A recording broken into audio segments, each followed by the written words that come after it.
Hello, everyone. Hello, ladies and gentlemen, boys and girls, everybody. It is yours truly, Chrislevi13. Obviously, I did the thing I normally do is in the first few moments when it's going live, share the stream out on Discord and Twitter and tag in a few people. Sometimes I do the same people, sometimes I do some random people, but we're here because State of Play happened earlier today, but that's not the only thing. Last night I didn't feel good, so I didn't have my Vault 13 podcast. It's one of the solo episodes, and all that. So I thought, let's do this right here. Let's change things up. Let me just fix this door real quick while I'm standing here. When I talk to y'all, let's kind of change things up. So I thought, after last night, I was like, you know what? Let's stream some Call of Duty. So I went over on my Twitch, streamed some Call of Duty when I felt better, and then I thought, you know what? State of Play is happening today. So before I went to bed last night, I made a thumbnail. I was like, let's watch the State of Play live with you all, react to it, and then after it, talk about that State of Play, then go into two other things, a Q&A at the end, and then before the Q&A, between the State of Play and Q&A, just talk about past, present, future, gaming, and just have a little bit of fun.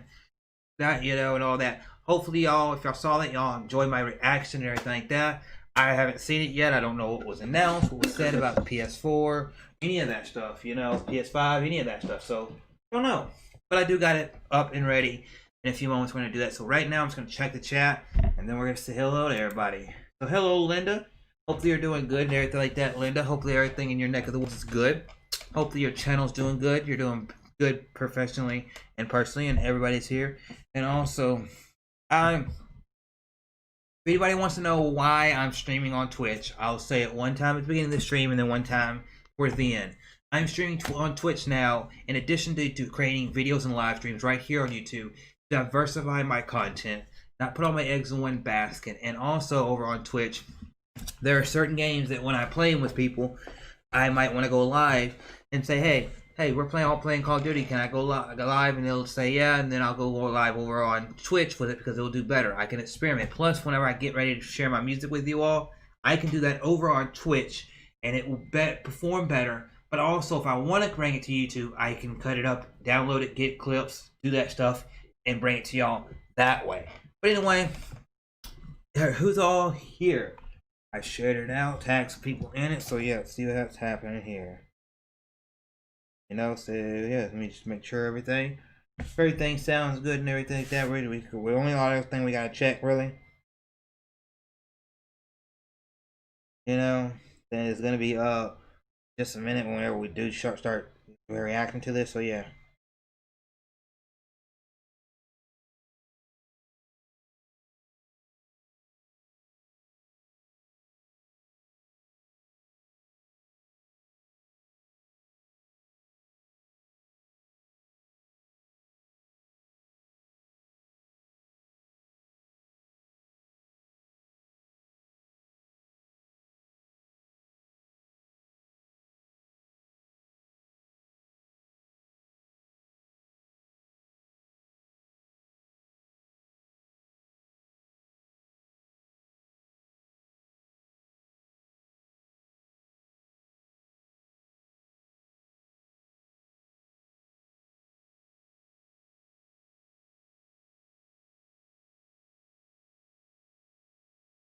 Just 1 second, everybody. I'm gonna do one little thing, then we will continue on with. If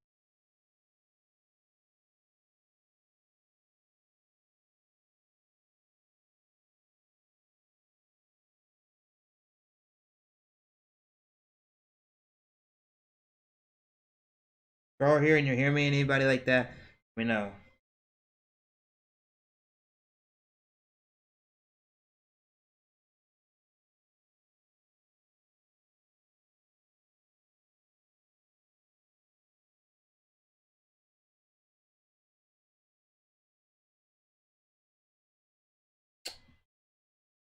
Episode. Also, this is episode 19 of the Vault 13 podcast. So, yes, I'm just tagging it.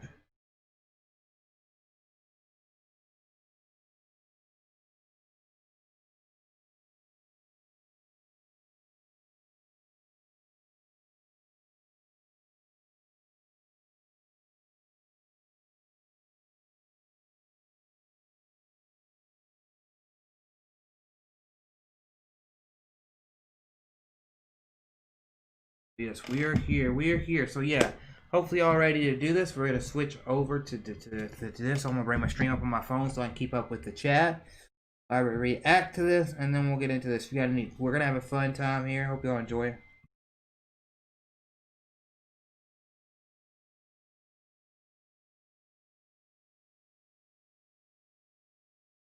Go on.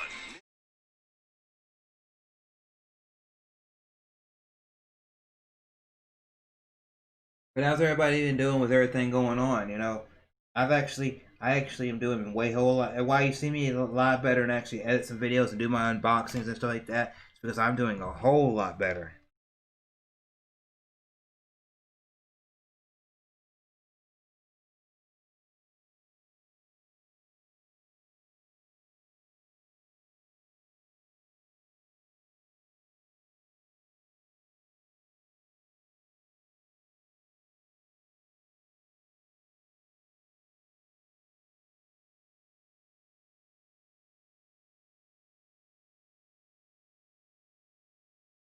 Okay, we got that up so I can see the chat. Now we are gonna go switch over this and see how this goes. And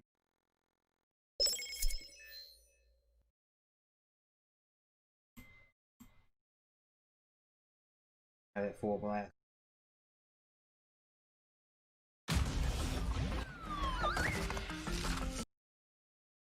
So they're starting off with Crash Bandicoot, which is the game Crash Bandicoot 4 coming out this year.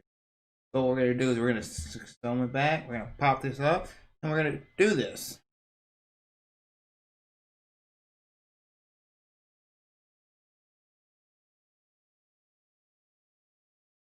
Okay. Just showing much.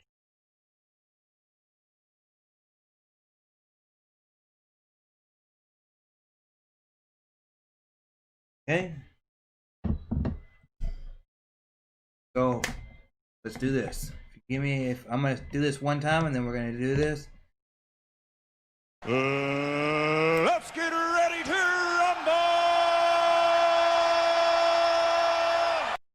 Hello, Hulkarini100. We're about to react live to the state of play that happened earlier today, then go into a discussion of past, present, and future gaming, and then end off with a Q&A where you can ask me any questions, gaming or wrestling, music, anywise, channel, Twitch, whatever you want to ask me. We're going to have some fun. So here we go.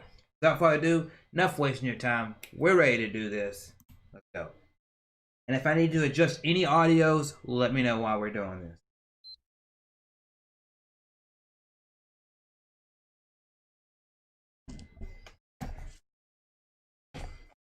I'm good. I'm very good. And I'll explain that once I get done with the reaction, how good I am.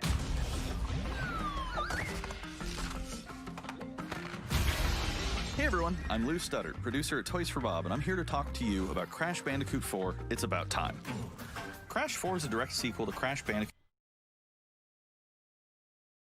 Let me see if I can actually get it in 1080p. If I can't, then I'll just go to 720. We'll see. I'm going to let it load for a second, so give me 1 second, everybody. I want to make sure. I don't want to mess you. I don't want to mess you all up watching this where it like stutters or something. I want to give you the best experience I possibly can.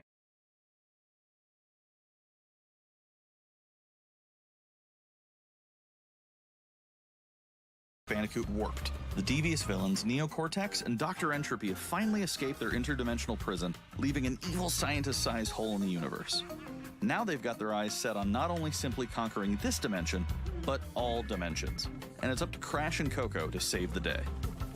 Crash Bandicoot 4. No, it's not weird. I'm excited for it. I'm here playing them on the Crash Bandicoot series in over a decade. Playing Crash games on back in the other PlayStation. To reintroduce longtime fans as well as new players to this amazing franchise. First, we made sure to incorporate the classic tense, precise, and perspective-shifting platforming that we all fell in love with. And then we wanted to introduce exciting new I bet you Linda's probably hyped for the game. Let's start with Insanity Beach. This is where Crash's adventure first started, and he likes a bunch of those old platformers. But there have definitely been changes since we first saw Insanity Beach all those years ago. And throughout Crash 4, you'll see those changes to our gameplay and even our art style. Our art teams wanted to take inspiration from not just the original games, but the animated cartoons that inspired. I remember she liked that Get game or whatever she saw. I remember she showed that for on her channel.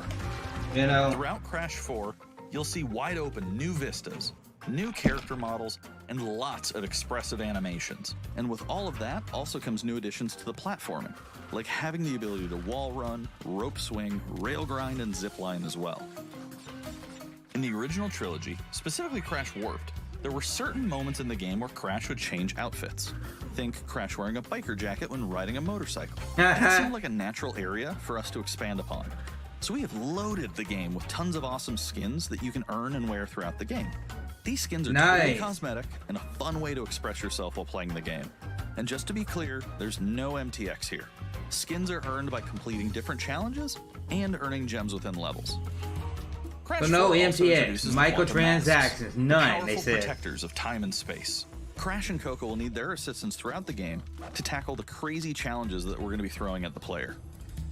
Whether it's Ika Ika, who gives you the ability to instantly flip your center of gravity at the press of a button, Kapunawa, who allows you to slow down the world around you, wow, or Lonnie Lowly, who allows you to phase shift elements in and out of existence. Bending the rules of reality and altering your environment with these new masks is a must. We also can't wait to talk to you about the fourth mask, Akano, but that's gonna have to wait for another day. What we can tell you today, though, is that Crash isn't the only character you get to take control of during this adventure. For starters, you can play the entire game as Coco. Any level that you can play as Crash, you can also play as Coco. Dang. It's also very important for us that she take a more prominent role in the story this time as well. But that's not all. We've got a few other characters that you'll get to control at key points in the adventure, so that they can provide their own fresh perspectives and new gameplay. Here you can see that you'll be taking control of Neo Cortex. He's all about using his blaster to change an enemy in his path. In addition to playing as Cortex, we're excited to reveal that for the first time, you'll also get to tail slap your way through crates as Dingo Dial. Ah, Dingo Dial! You get to play as Dingo Dial in Crash 4. Now, a lot has changed in the years since we last saw Dingo Dial. In fact, he hung up his old flamethrower rocket launcher combo when he decided to retire from a life of villainy and open a diner. Unfortunately for Dingo, fortunately for us, his adventure begins by witnessing the destruction of said beloved diner and getting sucked into another dimension. No Aku Aku. Finally, there's one more surprise I'm incredibly excited to show you today. The Crash Bandicoot series has always been about finding new and exciting ways to play through the game. In the past, it's been about taking on time trials or discovering all the hidden secrets. Well, for Crash 4, we wanted to bring something brand new to the table, so we teamed up with our friends at Beanox to create a brand new style of play for Crash 4 that we call Inverted Mode. It's our souped-up, bumpa-berry-fueled take on a mirror mode.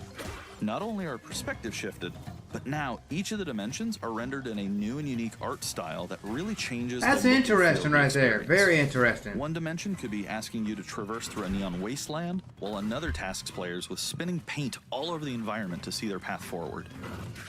We've even got one that feels like an old-timey movie, with the overcranked camera speed increasing the actual speed of gameplay as well. That's cool. Once unlocked, players can replay all the game's levels with a totally new and dynamic look and feel. It's an incredibly fun feature that is going to give every player, especially the completionists out there, a reason to revisit each level again to see what new and exciting experiences in store for them. So that's some of the new stuff that we have in store for you in Crash Bandicoot 4, It's About Time. Experience the space and time-bending madness on October 2nd. October 2nd. So that gives me, if I want to purchase this game, that gives me a good time to get a good chunk of Persona, Horizon, and Ghost Shima done, if not beat one of those three before this one comes out. So, let me know what y'all think about that game. We're gonna play it, keep going in this just a second. I'm just doing something real quick. There, getting my thing right there going. And yeah, we're gonna let this load just a second, but hopefully y'all enjoy this, share it out. People come in and say hi, let's talk, let's have some fun. Let's enjoy this.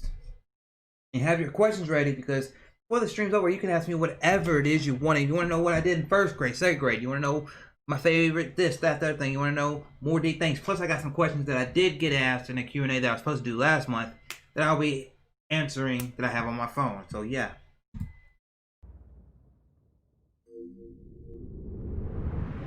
Today's State of Play is loaded with third-party updates for PS4 and PSVR, and some new PS5 gameplay too. Okay. We opened the show with an all-new look at Crash 4. It's about time, coming to PlayStation 4 on October 2nd. And hopefully my reaction and everything looks good for you all. Now let's keep the party going with the latest from IO Interactive. IO Interactive and Hitman. I've never really played a Hitman game except maybe once. Not the biggest fan of everything, Hitman. But I'm not saying it's bad or anything like that, just wasn't my style. But it wasn't not saying that I won't ever jump into it again. This game looks good.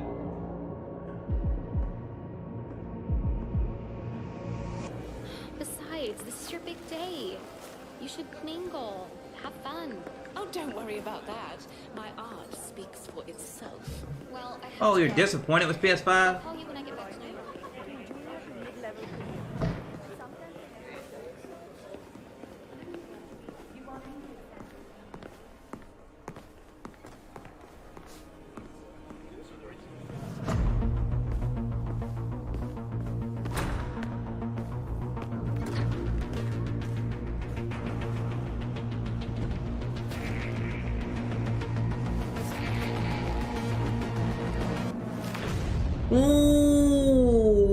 Ooh. So it's got a VR mode. Depth of weight. PlayStation VR. Okay. Not actual gameplay.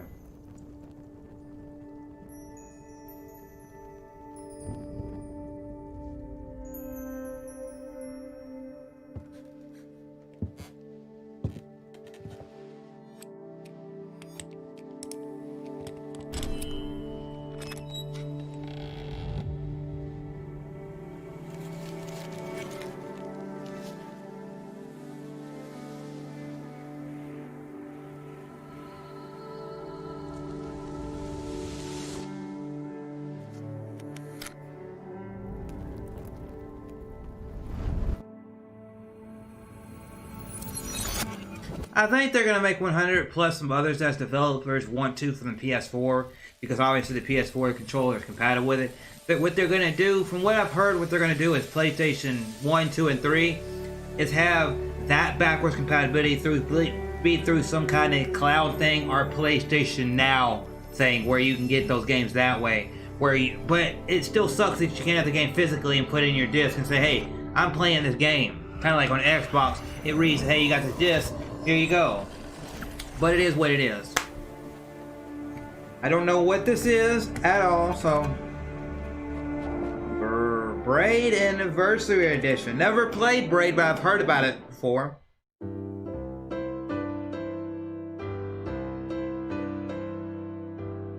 We are happy to announce Braid Anniversary Edition. Cool. It's the classic puzzle adventure where you manipulate time, hand repainted for modern high resolutions. Many areas have been re-envisioned to make them more unique, and it's even more like a living painting with brushstrokes animating the world. Wow, There that's are more nice. than 9 pixels for each pixel in the original game. There are new animations for smoother motion, Improved sound and music to enhance the mood, and many hours of developer commentary and interviews on subjects like puzzle design, programming, and visual art. We plan to make it the most detailed commentary in any game ever. So if you want to learn how video games are made, Braid Anniversary Edition will be a really good resource. We hope you'll enjoy the game when it comes out early next year. I like indie games, so I might have to check this out.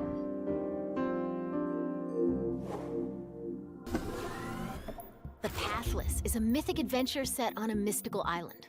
Let's take a quick tour in this new footage captured from PS5. Hi everyone, this is Matt Nava from Giant Squid. Giant I'm Squid. excited to share more with you today about our upcoming game, The Pathless. Pathless. The Pathless is an open-world, mythic adventure game set in a vast forest. You play as the Hunter. The Hunter is a master of archery. Wow. She can shoot talismans to fill her dash meter, which allows her to bound across the landscape. I need to adjust anything sound-wise. Let me know. Fluid, dynamic It sounds movement good. is at the You can core say of it the sounds Pathless. good, but I'm So the enjoying game's unique Linda, take on Dank archery Meme, is all about timing, Hokarini, not everybody moving being sights. here. Check it out. This design Get a is few more critical people to come to join making in it my possible to reaction shoot to even this while right moving here, fast and also performing join in the acrobatic chat. maneuvers. You instantly feel as skilled as the Hunter herself. You got your bird with you, and you got your thing. So you shoot your arrows to move along. Oh, interesting. Obviously, a little bit of Breath of the Wild inspired, eagle, but you a can lot even of things fly. have been inspired by that game since that The game bond came out. between the hunter and the eagle is central in the Pathless. You can gain altitude while you glide by flapping. Oh, that's nice.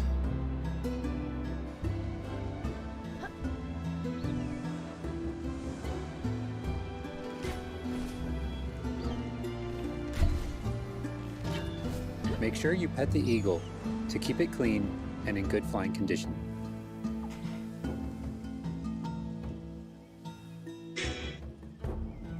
Nice.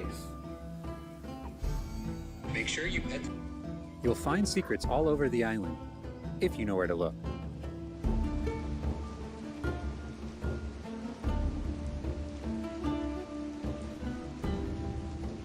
Make sure you pet. Yo, what's up, Chakra Zoom? What's up, Troy Perry? Hope y'all doing good. Just reacting to this. They're going to talk about some past, present, and future gaming. You'll also discover and then go into a puzzles Q&A to where you can solve ask me in ancient anything, music, structures. wrestling, gaming, past, present, life, anything at the towards the end.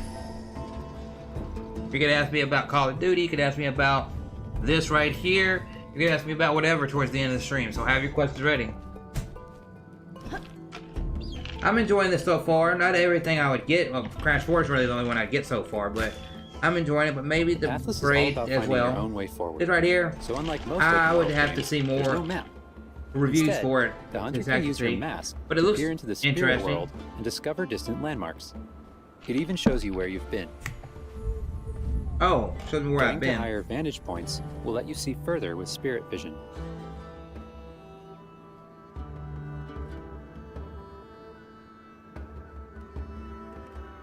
Giant cursed spirits, the source of the darkness, will pose a constant threat to you on your quest. They will try to separate you from the eagle.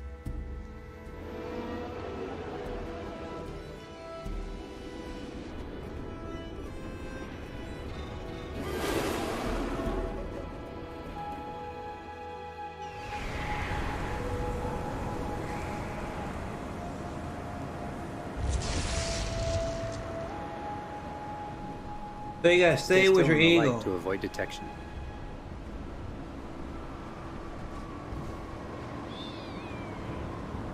So you gotta be real still in the light. Okay. And hopefully everything looks good on the stream. If it does, give me a thumbs up or a 1 in the chat. You won't be able to take on the cursed spirits until you've returned light to the obelisks.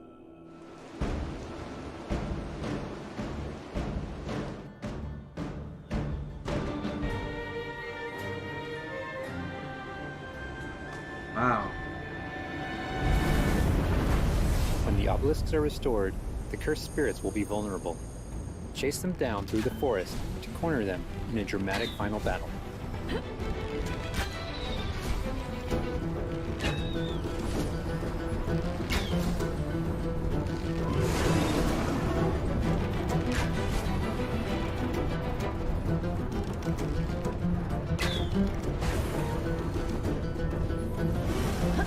Hey, this game they showed at State of Play is canceled. Why is it canceled?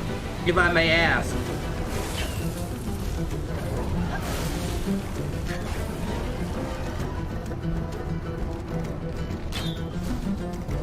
This is my first time seeing this game.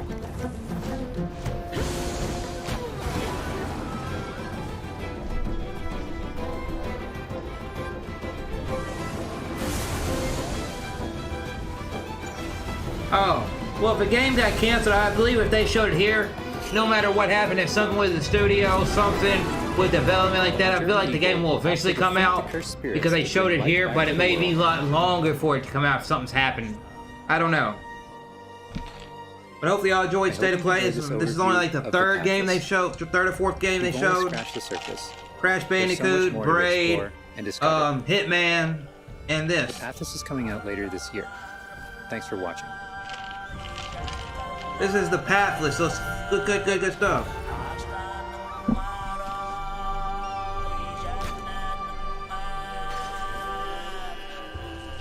So yeah, we're gonna react to this After the reaction, we're gonna talk about it for a few minutes, then go into talking about gaming past, present, and future, and then end off with a Q&A where you can ask me literally anything you want. Next and I'll be up, answering some let's see what's in questions store for that I Spelunky got 2. already on the phone that got asked me a while back. And I'm the creator of Spelunky.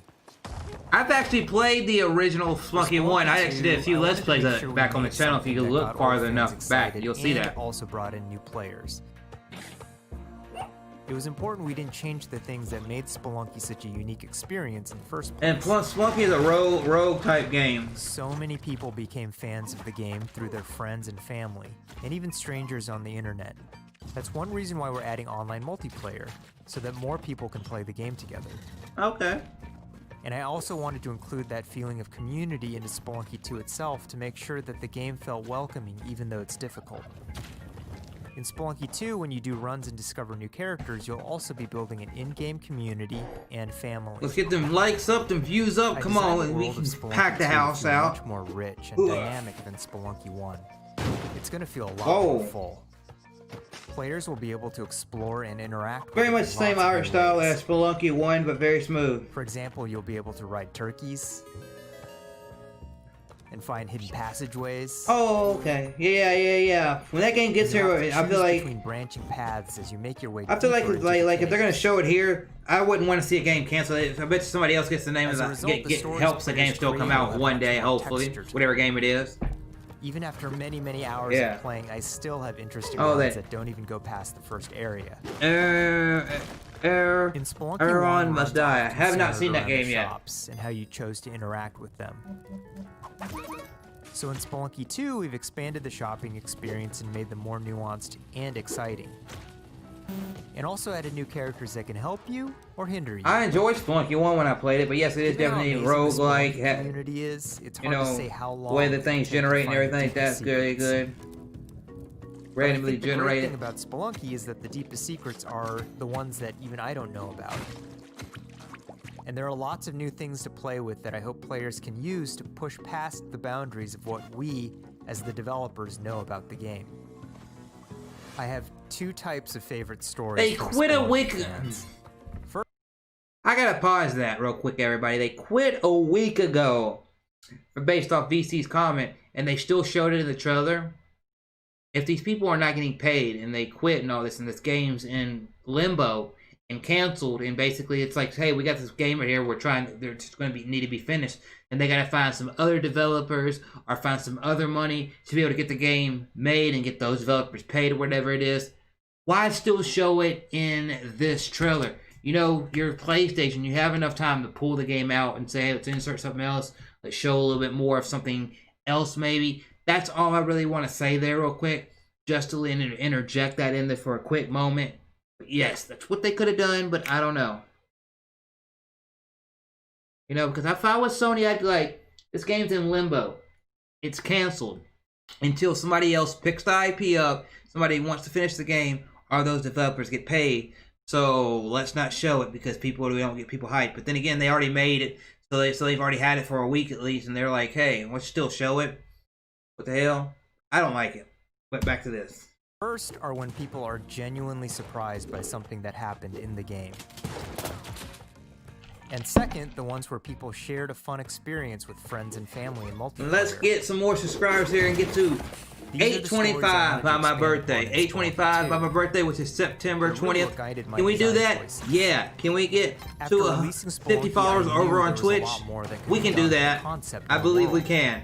Knowing that possibility about a month is what's been exciting for me to get 25 more subscribers. About a month to get about 7 to 8 more people over on Twitch. So yeah, let's do it. Bada bing, bada boom. Feeling that there's something special there waiting for you to discover it. A big thanks to the fans who've waited patiently for us to finish Spelunky 2. It's been a long journey, but I think it's going to be worth it. Thanks.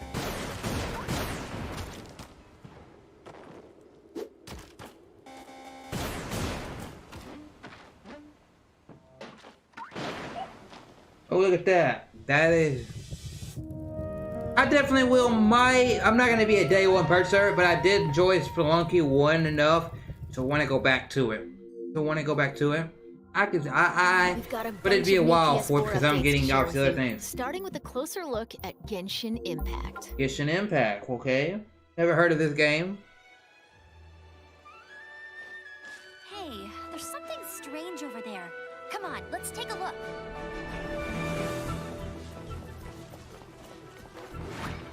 I like the art style of this game off the bat. I can already say I like it.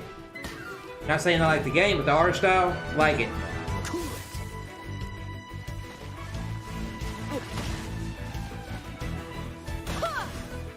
I summon thee. Bonk Squad.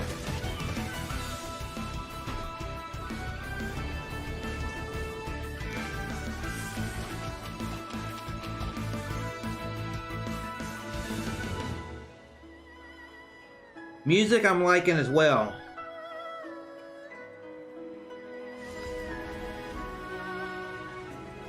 They have different abilities and all that. Very cool. If you cannot bring yourself to kill, Definitely got a Square Enix kind of game vibe to it. What is this disturbance to which I awaken? That fucking dude sound like fucking Vegeta up in that mug. That sounds like Vegeta's voice. Time for takeoff.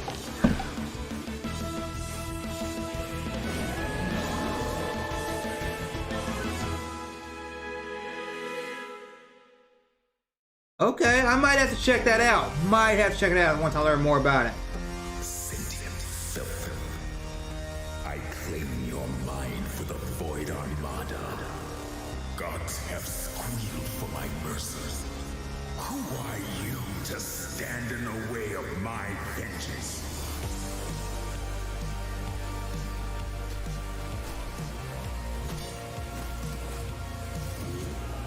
This ambition of yours, what a waste of stardust.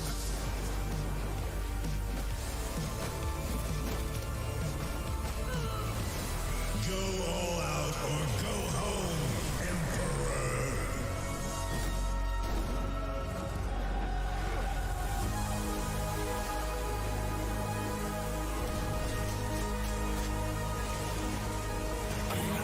This game looks so good and it's the canceled game. Why don't you pay your developers, the people working on your game, when you're gonna make something looking this good? Damn!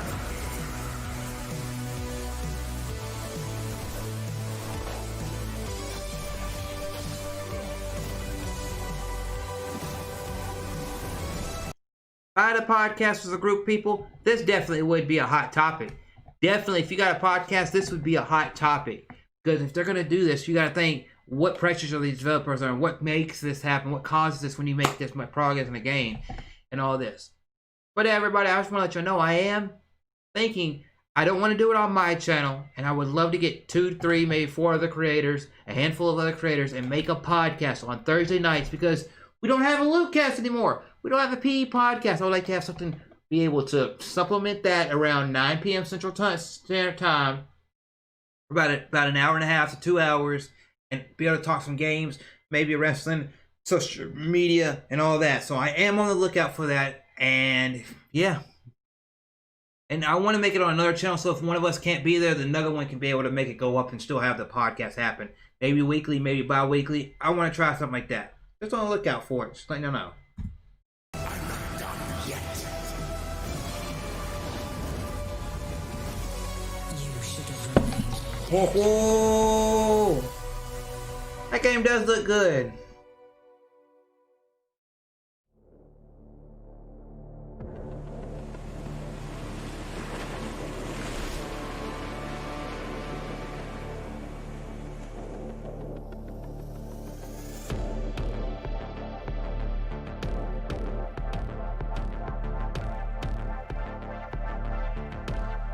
Also, my next giveaway is live Tuesday night.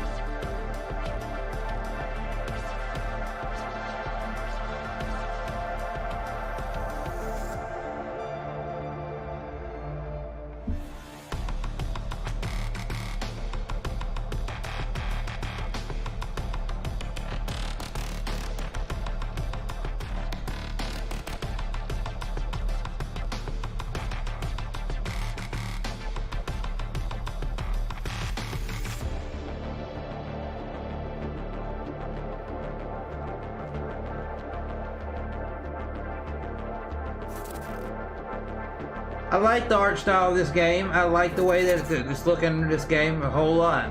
And what's up, Papa Jake? And hope you're doing good and everything like that. Hope you enjoy this. We're gonna have this conversation and then some other conversations. So, yeah, that's cool. It's time to talk Bug Snacks. Let's check out some Bug gameplay Snaps. captured from Hey, everybody's PS5. favorite game from the PS5 reveal Come join me event. on the island. Bug Snaps. Wow, that's your new lead? Another monster hunt? Elizabeth Megafig is a two-bit con artist. Don't tell me you actually believe this half-baked nonsense. I swear, if you chase this Bug Snack story, you're out of a job. You're the journalist. Lisbeth said you'd be coming. There's a bug snack right over there. Do me a favor and take my snack trap. Stranger, I could use your help. This bunger goes wild for ketchup. Use it to lead the bunger over yonder. I want you to use that journalistic instinct to find out what my favorite bug snack is. And feed it to me, obvs. How's my little sprout doing? He misses Papa? Oh, of course he does. Well, I have a few prototype traps that I could put to use. I definitely like the creativity of this game. Nobody hates you yet. You can catch bug snacks and bring everybody back to Snacksburg. Maybe it's not a $60, maybe it's a $30, $40 game, but hey, we'll see. Say you do find these bug snacks and make it back alive. You just might keep your job. Now get going and try not to fall off a cliff.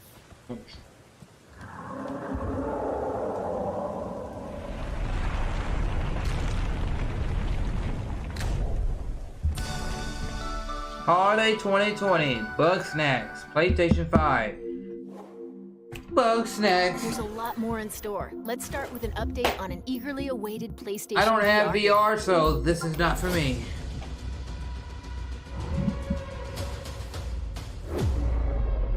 The Force is strong with you. But obviously PS5 is gonna have VR. And I do like Star Wars. I don't understand why you never mentioned that you had the Force.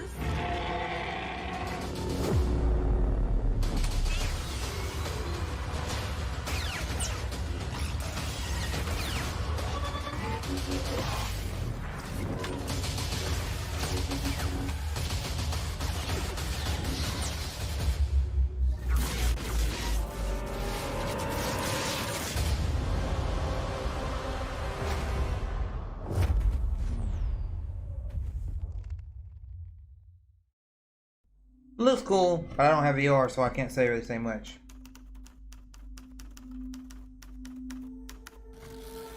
Whatever you do, stay in the light. 505 Games. I like them. Remedy Entertainment. This is Control. I haven't played it, but I've seen enough streams and footage of it and reviews. This is Control. Is this Control for PS5?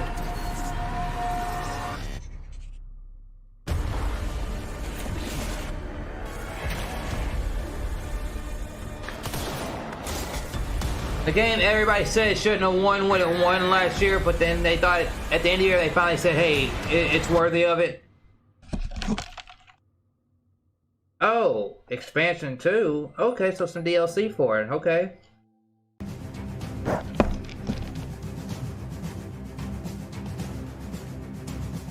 Soon as this reaction for this is over, before we get into anything else, I'll let you know about the giveaway happening live next Tuesday night.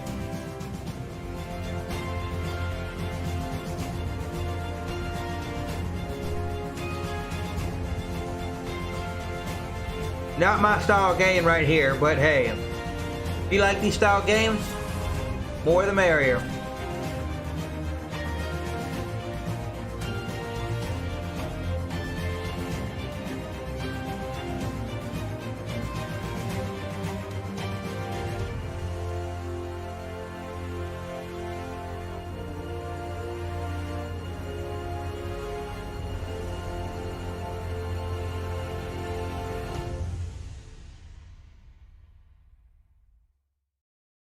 Okay, auto chest. Okay.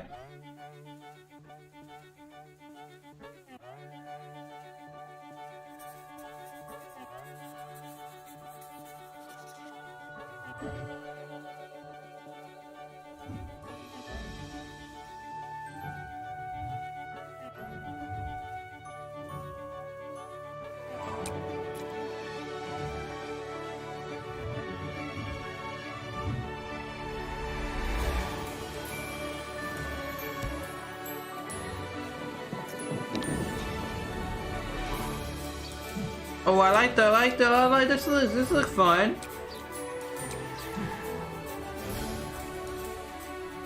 And how's everybody in the chat doing?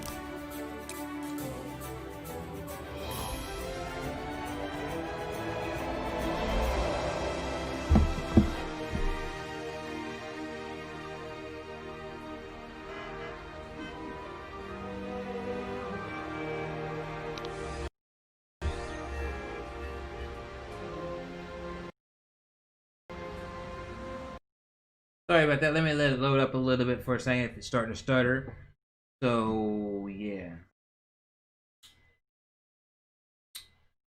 But make sure if y'all want to share that, get some people in here so y'all can have those people and me talk about discussion and all that. You want to maybe jump into the Discord after this, talk for a minute with me or something like that. Feel free. I'll be here around all night and all that and that.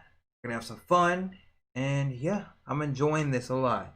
Enjoying this, nothing to go hoorah about other than Crash 4 so far, but I am enjoying it. But we'll break it down more after it's actually over. Have your questions ready as well. I'd love to have some questions asked to me during the Q&A section. Pedestrian. Okay. Now let's take a look at 2 new games headed to PS5. Have some fun. Fire and chill. Ghosts.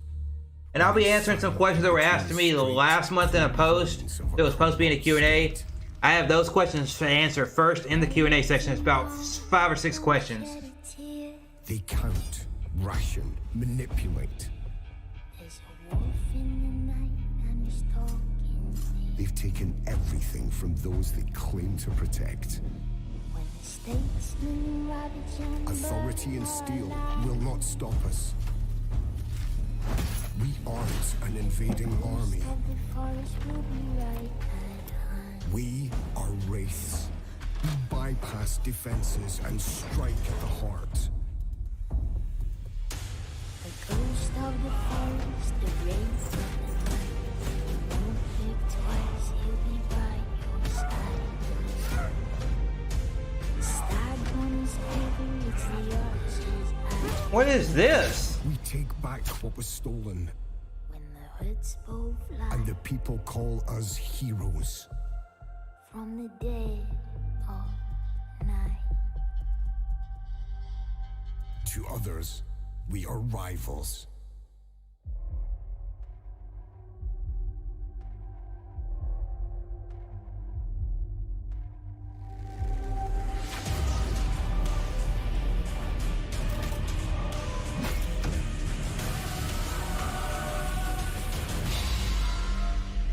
We are all outlaws. Hood, outlaws and legends.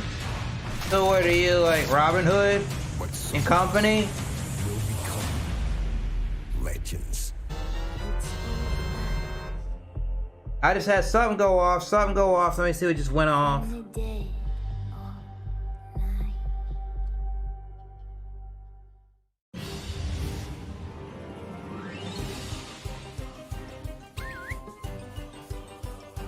I'll have to check that after the stream. Oh, Tim, the game that's supposed to kill Pokemon and be Pokemon's rival. Here we go. And I'll check up whenever that notification was right after we're done with the reaction first.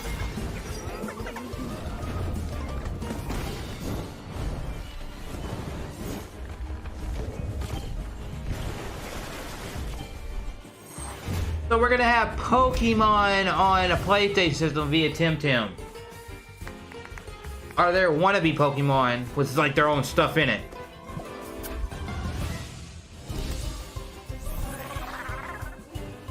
Oh, you upgraded your Patreon from 1 to 3. Oh yeah, that means you get to.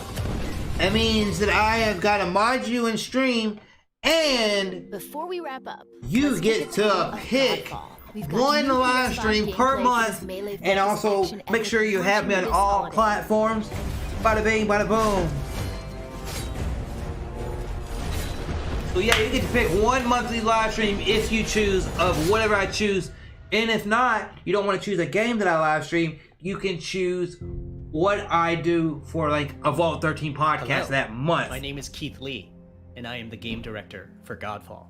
On behalf of Counterplay Games, we are very excited to share gameplay with you today and to offer you a glimpse into the mystical world of Godfall. Make sure you have me on Today, you'll be PlayStation, seeing Xbox, extensive gameplay and Switch. captured Make on sure PlayStation 5 you development get to go, hey, I want to Please see you keep in stream mind more. Go that stream. the I game want is to see you still a work in stream progress, and some Life is things Strange may 1. change from the Hey, I final want to product pick, hey, as we hey, continue this is to the topic learn that I and want in an harness episode of the the Vault power of 13 Sony's podcast. next generation Boom, because console. people, Please y'all enjoy. Patreons can suggest what I do on the So channel let's jump right into what Godfall is. at any given time. So here's Godfall. is a looter slasher that features intense action, satisfying So a moments in looter human slasher for combat, Godfall. and robust. So that's a looter slasher. I will stream it, you know. Give me a second. I'm gonna give it a second to load because I do have it going in 1080p to give it the best experience for you all. But yes, I will. For anybody that's Patreon, we have $1 tier. I think it's one or two. It's like 3 different tiers. I think a $1 tier, $3 tier, and a $5 tier. And you get access to all the gaming platforms that I'm on. You can suggest content. You get one monthly video update video there on Discord. I mean on Patreon. And yeah, if you come a certain tier, if you come tier 2, you get everything in tier 1 and become a mod on the channel. And then I think tier 3, you get tier 3 is when you get to suggest what I do for one live stream per month. But I'm also adding the feature of if you want a certain topic in a queue in the Vault 13 podcast. I'm trying to make things the best I can for you. You know, but yes, take time. Don't just sit. You know, don't say, hey, I want this, that. If you know there's something you want, feel free. It's interacting with you all, building the community, because we're a small community here, but we're definitely gonna keep growing. But yes, here we go. Loot progression systems.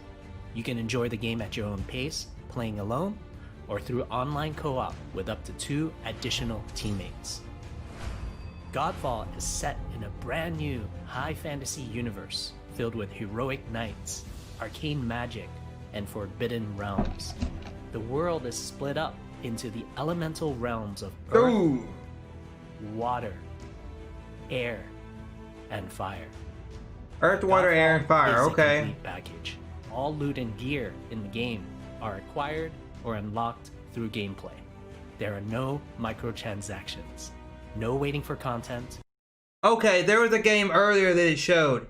Crash Bandicoot. I got a +%. Crash Bandicoot said no microtransactions during the stream. Godfall has said no microtransactions. You've got to earn it by doing things in the game. Do these developers know that all we ask for is gameplay and less microtransactions? I know you gotta make your money, developers, but you'd get more sales of a game with things like that. Just saying. It's all in the game on day 1. As you adventure, you'll get to tear through enemies to challenge a mad god who awaits you at the top. You play a Valorian knight, a godlike warrior able to equip valor plates, legendary armor sets that transform you into an unstoppable master. That of is melee a combat. shame, because you gotta think. Throughout your journey, Activision, you'll find EA, featured 2K, valets lost in Rockstar time, made each with their own microtransactions characteristics be like, and hey, long here we go, history. shark cards. Here you go, stuff for your Now 2K. let's talk about gameplay in Godfall.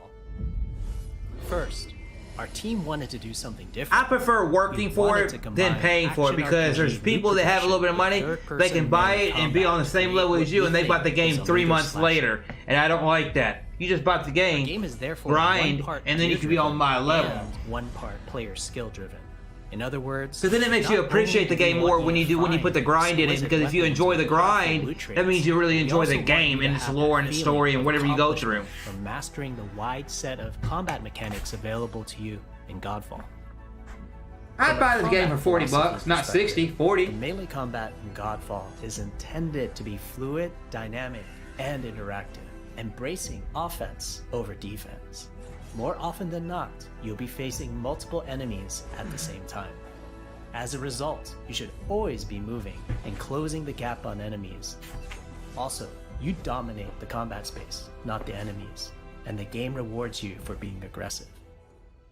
Now that you're familiar with the combat philosophy, let's dig into the weapons themselves. In Godfall, there are 5 weapon classes: the longsword, the dual blades, the polearm, the two-handed warhammer, and the two-handed greatsword. Each weapon class has their own unique movesets and playstyles, ranging from fast combos to more strategic, deliberate play. As you defeat enemies in your adventures, you will acquire numerous weapons for each weapon category, each weapon with their own primary and secondary traits. At a later date, we will delve into the weapon classes and how to modify them in greater detail. For now, we'll go over the dual blades and the longsword weapon classes. The dual blades are the fastest weapon class in Godfall, embodying speed, fluidity, and mobility. The dual blades are exceptional against soft, unarmored targets or single targets. You can perform a combo by executing 4 consecutive light attacks. The dual blades heavy attack is a spinning blade cyclone. The blade cyclone can also be used as a finisher at the end of your light attack combo. So what are the signature moves for the dual blades? As you build up charge, you can also activate Inner Focus, which is unique to the dual blades, which inflicts massive damage in a short period of time. There's also Mortal Coil, where you can throw your blade into an enemy, pulling the enemy towards you like pulling a cable. Now let's switch to the longsword weapon class. Longswords are balanced weapons, embodying crisp damage and simple cooldowns without needing a lot of elaborate combo setups. Similar to dual blades, longswords have their own 4-hit light attack combo. Then there's the... Okay, so we're almost done with, we got another maybe 4 minutes of this, and then we go into for the one topic we got, and then a Q&A. So if you have any questions, get them ready. I got questions on the phone that I'm answer first. Then we'll go into some other things. But I'm going to let this load up for a second. Hope y'all enjoy my reaction to this. This isn't the biggest state of play out there, but it is cool. Heavy attack finisher, which can be used at the end of your light attack combo. There are 3 signature moves for the longsword class. There's Spectral Flurry, which cannot be interrupted and deals high damage to multiple nearby targets. Then there's Spiral Technique, which eviscerates all enemies in a straight fixed path. Notice there's a white flash after a longsword swing called a timing attack. If you press the shield button exactly at the same time, you'll perform a devastating shield uppercut with your longsword. The shield is a core part of Godfall. It's available to you throughout the entire game. You can always block incoming attacks. William, I try to be friendly and pay it, be friendly to everybody, pay it forward kind of person, you know, and all that. Shield block. That's how I am. With a powerful shield strike. The shield is great not just for defense, but also offense. You can aim and throw your shield, which will hit multiple nearby targets. If you tap the shield button just as you catch your shield, you can perform a powerful wave attack. You can double tap the shield button to petrify enemies. And of course, you can perform an R3 ground finisher on enemies that were knocked down to the ground. Nice.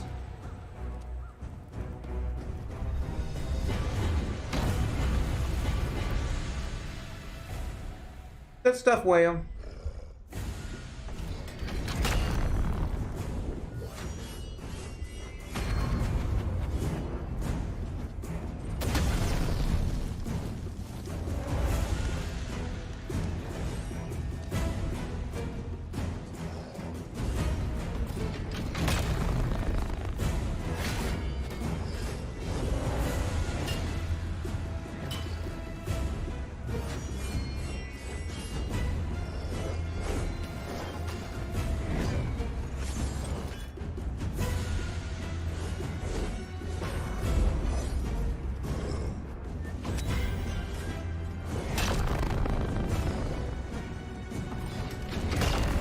I wish the fight looked a little bit better. Just me. If it's just me, I wish that fight looked a little bit more better.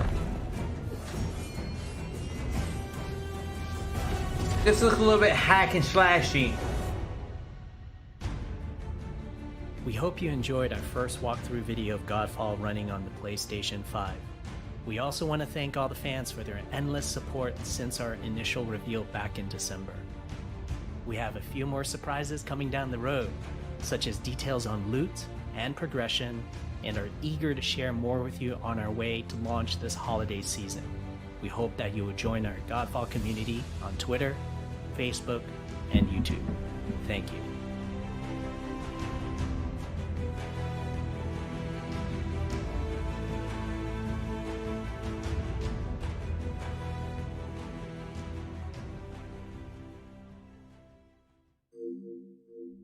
That's a wrap.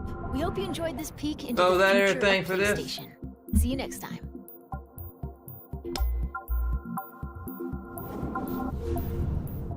PlayStation.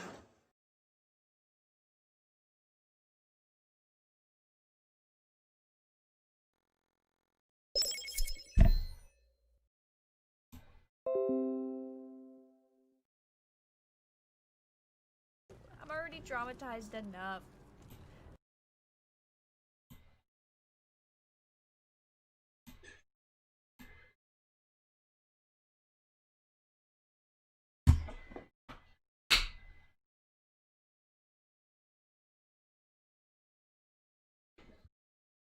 Oh yeah. So yeah, we're gonna have some fun.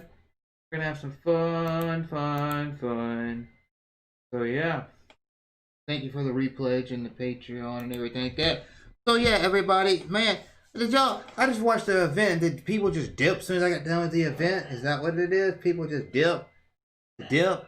Dang. You get people to stay and chat and ask me questions and have some fun on the Vault 13 podcast. Well, okay. We'll see what happens. See why certain people are going to Twitch more and another thing in the Facebook gaming. I'm just joking with y'all anyway, you know.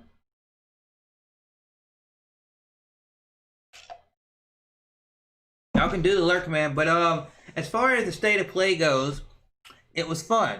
It was cool. Was there anything where you're like, yeah? Not really. But Godfall, Crash Bandicoot, no microtransactions, and you have to say that.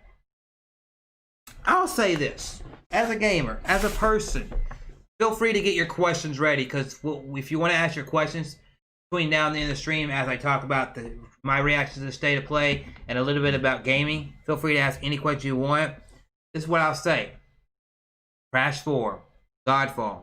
Good if they have to say no microtransactions, but kind of at the same time, you know?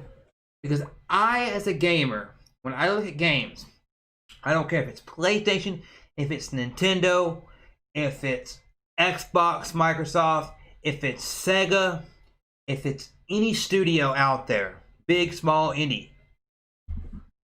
Just me. You may agree with me, but just me.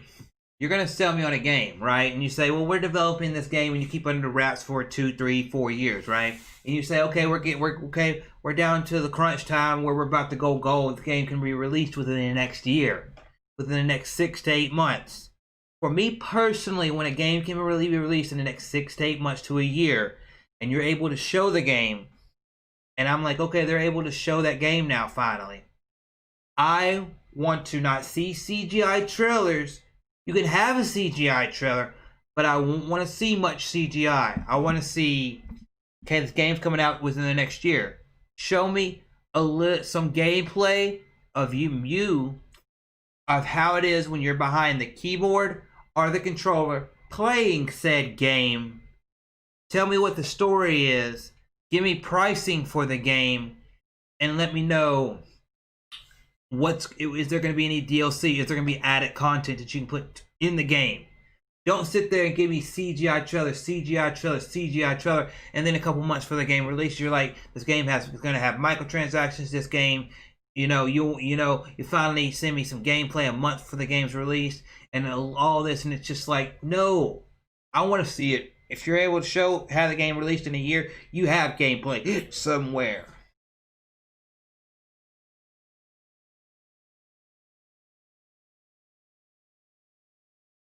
Now, let's see what he said. Nicholas said, I still have concerns about Activision for MTX series after the game launches. Just like I am scared about MTX going into microtransactions. Yeah, going into Tony Hawk's Pro Skater 1 and 2. Yeah, I am careful with Activision after CTR. Yeah, because CTR released no microtransactions, and then a couple months later they did it. That was kind of shady right there, and pretty much bull. Now, what I'm going to show you is next week we'll be doing a $20 $20 gift card digital code to the platform of your choosing, meaning Nintendo, Xbox, or PlayStation. And next week, next Tuesday, when I get off work, about an hour after I get off of work, or an hour and a half after I get off of work, I will stream this only once on YouTube and then never stream it again on YouTube. If I ever get requested to stream it ever again because of what's on this game, it will be on Twitch, where they're a little bit, this game will probably, I've seen people stream this on Twitch, a bunch of people. But I'm going to stream one stream because I've been asked to stream this on once. And this right here, I will stream it once on YouTube. Might have stream beats playing, which is copyright free music while this is playing.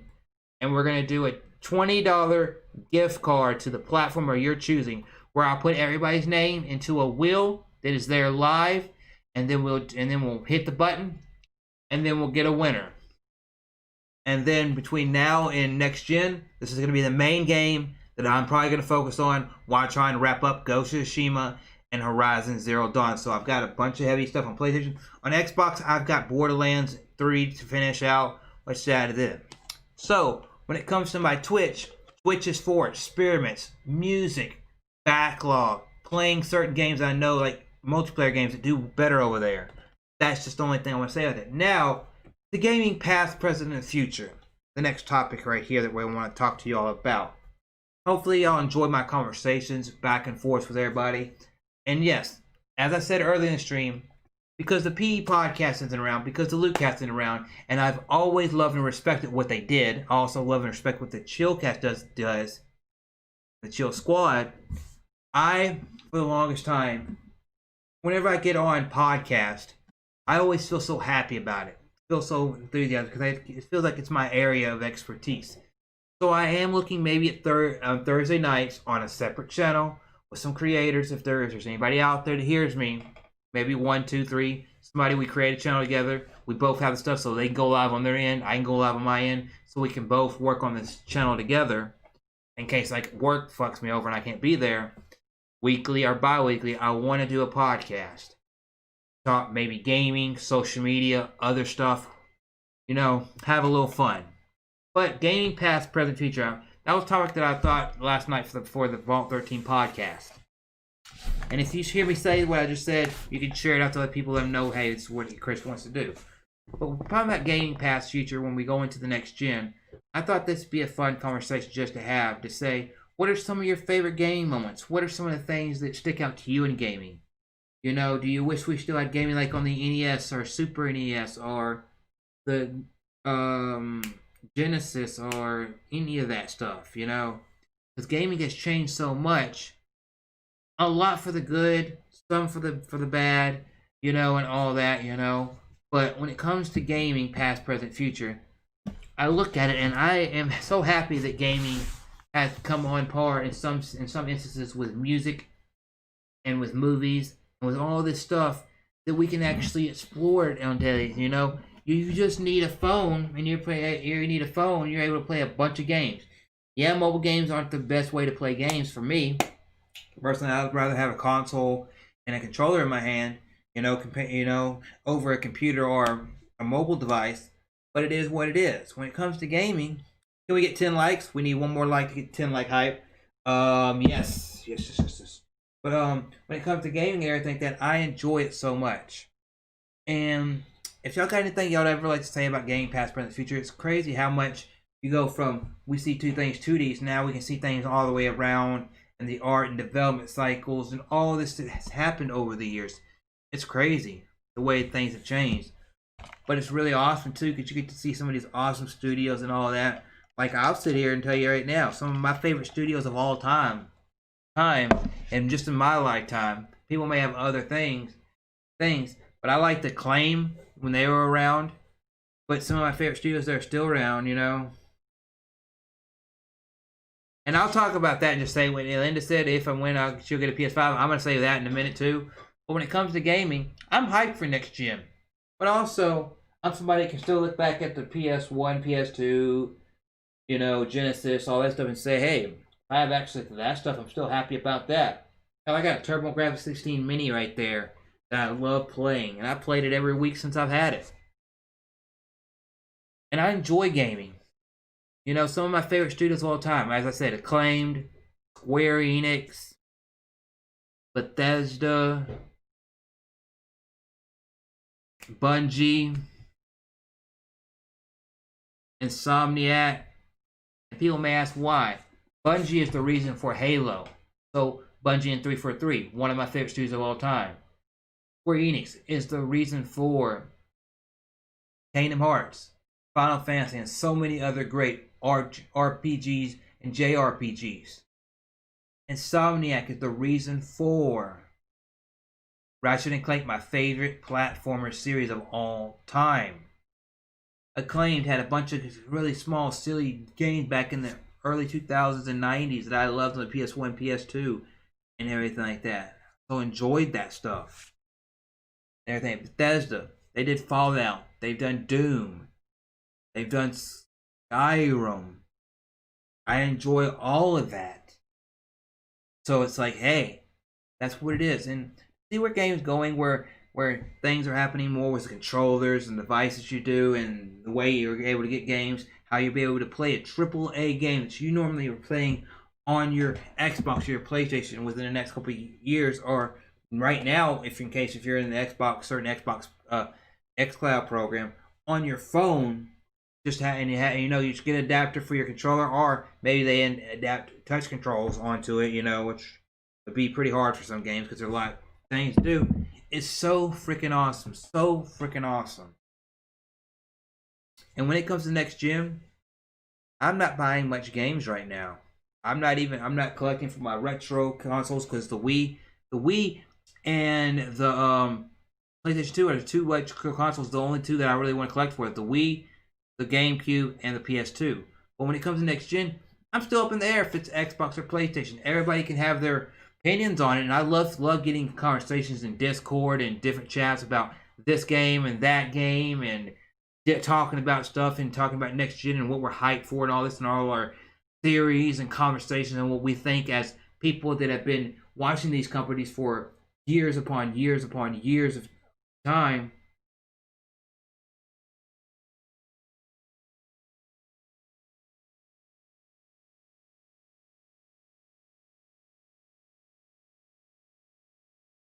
Yeah, Apple. Yeah. Apple is stopping Google Stadia and xCloud from being there, which I don't like, because Apple's trying to do their own thing. But hey, Apple would make some money if they did that. They'd make a little bit of money off of it. But that's just me. But I love having these conversations. But when it comes to next gen, do I still know what I want to get? No. And I'm even thinking about getting the Intellivision system. It may not be my main platform, but I could definitely get it and try it out. You know, I'm definitely looking at this thing. Like, I am leaning more towards the Xbox side, even though I've already got an Xbox One that will be able to play everything and everything. But it's just like, you know, maybe I jump into PlayStation. Maybe PlayStation was the next one that says, hey, Miles Morales is going to be this kind of Spider-Man. It's actually going to be this long of a game. And then they say a couple months into it, you're going to have Ratchet & Clank there. You're going to have this next gen Resident Evil game. You're going to have all these boom, boom, boom, boom within the next year. And then I go PS5 first. But it all comes down now to, we've seen enough footage of games on them. We've seen enough first party, third party. We've seen enough what these consoles look like, what these controllers have in them, what the specs are for these consoles. They have now got to give us a price, because I don't want to go out of the month of August and they not give us a price and be like, oh, this console's releasing in November. That means September, October, November. You basically got 2 to 3 months to get your money up if you haven't started saving already. And I wish they would just tell us that one key thing. But nobody's doing that. Third-party developers, first-party developers, these console manufacturers are all being quiet about things. So get your questions ready. Get your questions ready. Tell people on Discord, Twitter, Facebook, wherever you can, that if they've ever had a question for Chrislevi13, come put it in the chat right now. Q&A. Q&A. Get your questions ready. You can ask me anything, music, wrestling, YouTube, content-wise. Anything you would ever like to know about me, ask your question away. I'll give you a shout out and answer your every single question. You can ask one question, multiple questions. For the rest of the stream, for the next 15, 20, 30 minutes, however long we're here, we're going to do a Q&A. Until then, I'm going to finish my thing. So yeah. And I got to say, this right here, this box art in this game, I really like this. I only know Joker's name, and I don't know anybody else's name, but I do like it.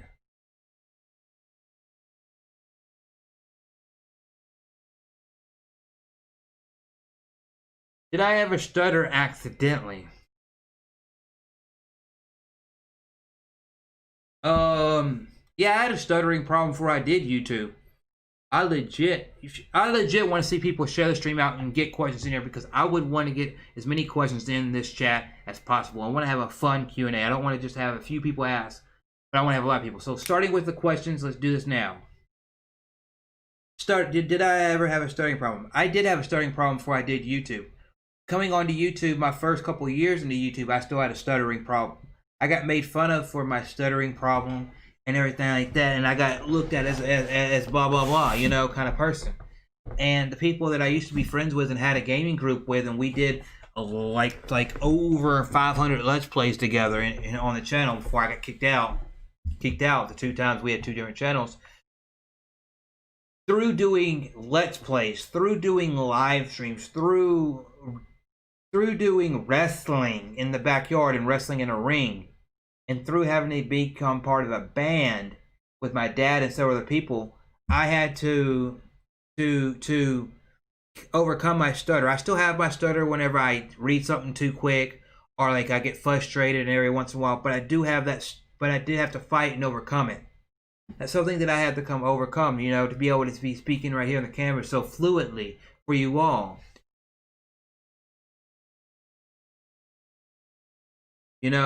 And all that. So yeah, I do have a problem where sometimes I try to read fast and all that.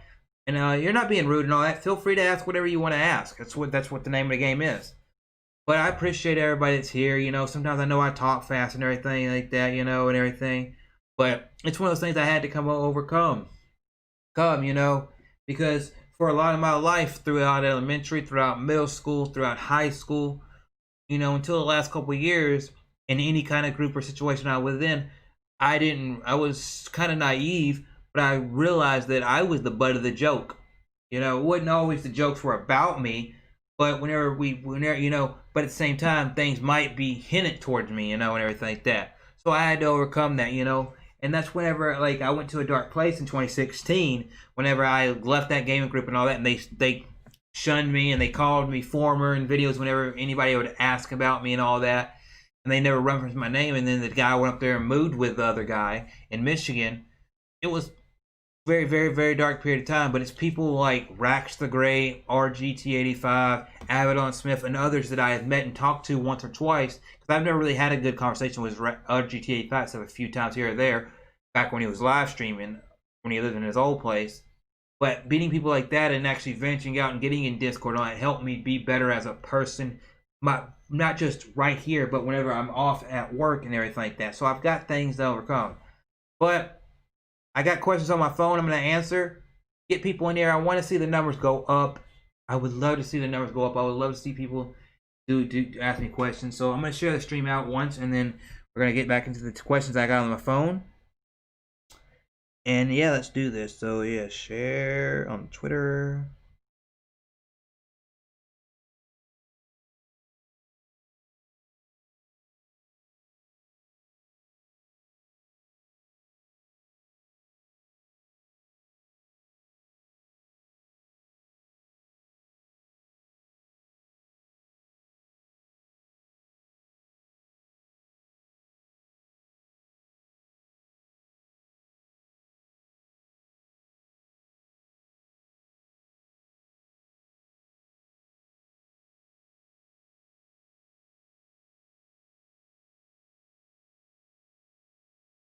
So going to the questions that are on my phone that I've had here for a good little bit is, I was supposed to do a Q&A video last month, but obviously things change, right? So everybody here, this is a question that was asked by Date Meme to me when I put a post up on Twitter a while back. Everyone has their part of their life, to be honest. Yeah, true. So I've got 4 questions here that were asked, and all that. I'm going to answer these questions. Date Meme asked, so what system that you played in your early days, and okay, so let me see. What system did you played in your early days, and is that system better than current gen in terms of game development and raw appeal? So in my early days, I played the PlayStation 2. And that's my favorite system of all time, because because it had such a long life cycle. So many games were on that system. It sold in every market that there was. It sold in the West. It sold in Europe. It sold in Japan. I bought the steering wheel for it. I bought the DVD remote for it. I bought memory cards for it. I bought the Guitar Hero stuff for it and all that. And when I go to nowadays systems, am I looking to buy a steering wheel for racing games on a PS4, on a PS5? No. Am I looking to go out there and spend money and not just use my controller, but actually have a actual DVD-like controller? No. Am I looking out to buy Guitar Hero and stuff like that for these systems? No. So the PS2, I would say, it still has good raw appeal to it. It's still a fun system. It had fighters on there. It had RPGs. It had probably the best era of platformers and all that. So it's a question asked by Date Meme. Yeah, thank you, Nicholas. I see what you said and all that. Question 2 by Date Meme. How did you decide which platform to get multi-platform games on? If next-gen games are mostly crossplay, how does that impact previous answer? So, how do you decide what platform to get multi-platform games on? So when there's a multi-platform game that releases. There's a Switch version of it, there's an Xbox version of it, there's a PlayStation version of it, right? So how do I pick which platform to get the game on? Well, pretty much it comes down to me. Sometimes I'll just go straight Xbox, if it's Game Pass, or if it's not Game Pass, go straight Xbox. But I've started to feel like, if the game's not crossplay, where does the community have the game most? Because if the game's multiplayer and it's not crossplay, but it has a good community on the Switch, I'll buy it on the Switch, even with a little extra Switch tax to it. But if there's a couple people that say, hey, buy my friend's Big Evil Game and Slayer 768, Miss K, Chakra Zoo, or others, they say, hey, we're all going to get this game on the PS5. I'll go PS5 because I go where my friends are, because that's where you have, if it's multiplayer and it's multi-plat, that's where I would go.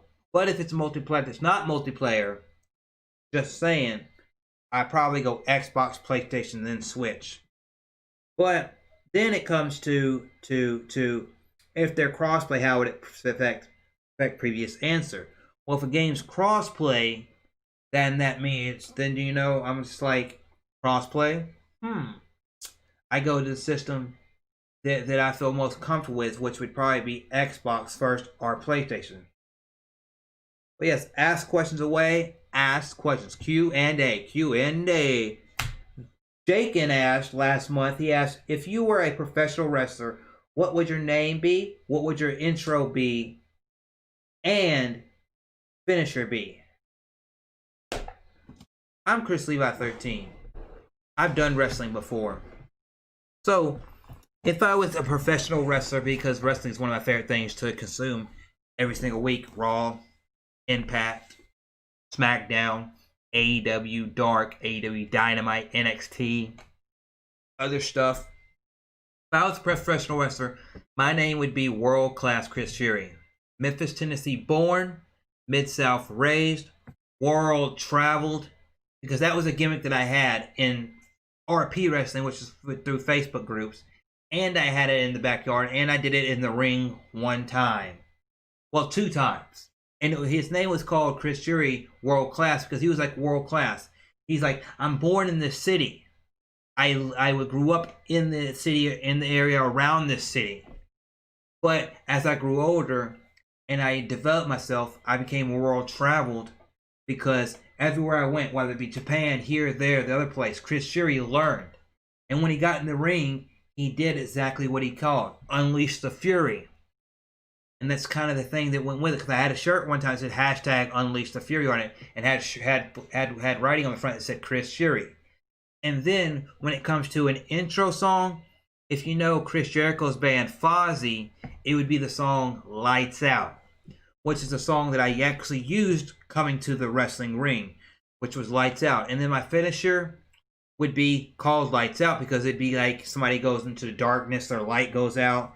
Because my finisher, if you ever saw CM Punk, whenever he was still wrestling in the WWE, how he would do a knee to somebody in the corner, like in one of the turnbuckles in a corner, and then he'd grab him by the head and then do a bulldog out of it. Well, I told somebody, stand in the middle of the wrestling ring. And they stood in the middle of the wrestling ring in front of me. And I said, okay, let's try this. I'm going to run up to you, hit you with a knee in your gut. You're going to go down halfway, like this, like they do, right? Go down halfway. And then I'm like, oh, and they're like, okay. And then when he said, what are you going to do? I'm going to do that. And then before you can do anything else, I'm going to grab you in a headlock and we're going to smash your face into the ground. Smash your head into the ground. And I said, that's going to be the Lights Out. It's going to be CM Punk's move. This was done in the corner, moved out of it. And I said, since I'm a small person, only at 5'8", I can do it on anybody of any size. Big, this way, big, tall, whoever it is. I can do it inside the ring, outside the ring, and it's a safe move as well. So that's my wrestling question. And the final question before I get to Nicholas' question is, Jake Meme also asked, is there a game you have seen yet that is a system seller? That you've seen yet is a system seller. Everybody knows Halo's always sold me on a system. Halo will always sell me a system. I have a Halo 5P Xbox One, so that is a system seller right there for me. But Ratchet & Clank is also a system seller for me too. I almost bought it in 2016, a PS4. Now, to Nicholas's question, what games are you waiting to collect for retro? What games are you wanting to collect for retro systems? Well, for retro systems, since I have a Wii with the GameCube adapters to it, and a PlayStation 2, that's where I'm collecting for when it comes to collecting games. I want to try getting all the Jack and Dexter, the Sly Cooper games, like a lot of the platformer-based games from the PS2 era. Then obviously Soul Calibur 2, the Tekken games, stuff like that is really what I want to arc when it comes to PS2 retro collecting. Is platformers, the fighters. Maybe some of the older, like some of the Final Fantasies, because I already got Final Fantasy 10 and 10 2. Some of the other Final Fantasy games, maybe Xenogears, Xenosaga, stuff like that. Then when it comes to the Nintendo side of it, I've only played a handful of minutes with Mario Sunshine. I've never played Metroid Prime 2 or 3. I only played Metroid Prime 1. So getting those games, getting some of the Pikmin games, and other stuff like the first Luigi's Mansion or the Wario games, stuff like that would be for me.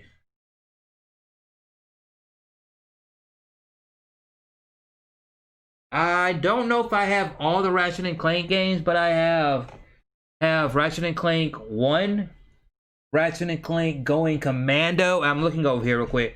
Ratchet and Clank Up Your Going Commando, Ratchet and Clank Up Your Arsenals, and Ratchet and Clank Deadlock. I don't have any of them for the PS3, which if I ever got a PS3, those would be some titles I go for.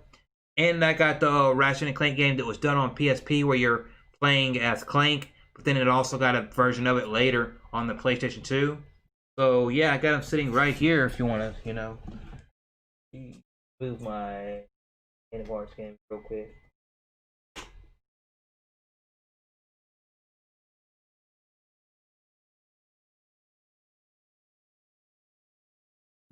I got Secret Agent Clank. The first one, which is Ratchet and Clank, which is the one that they actually redid and added stuff into it for the PS4. Going Commando. Up Your Arsenals, which is probably my favorite. Another copy, the Greatest Hits version of Going Commando. And Ratchet and Clank Deadlock. Because I remember back in the PS2 era, Ratchet and Clank, like, it wasn't just like, oh, I love Ratchet and Clank. I mean, I spent countless hours whenever they had it, because I didn't buy a lot. So some games I bought, some games I rented. But I spent countless hours with Ratchet and Clank, Jak and Daxter, Sly Cooper, and stuff like that. Because when I lived in Memphis, we had a Hollywood movie and a Blockbuster. Then when I came out here, we had a movie gallery, and I'd always enjoyed playing those games and having fun. And I rented those games and all that. Even Jak X Combat Racing, I got that game, which I enjoyed them taking a different way with Jak and Dexter, you know, and doing that. Jak X Combat Racing was a very fun game, and I enjoyed it a whole hell of a lot.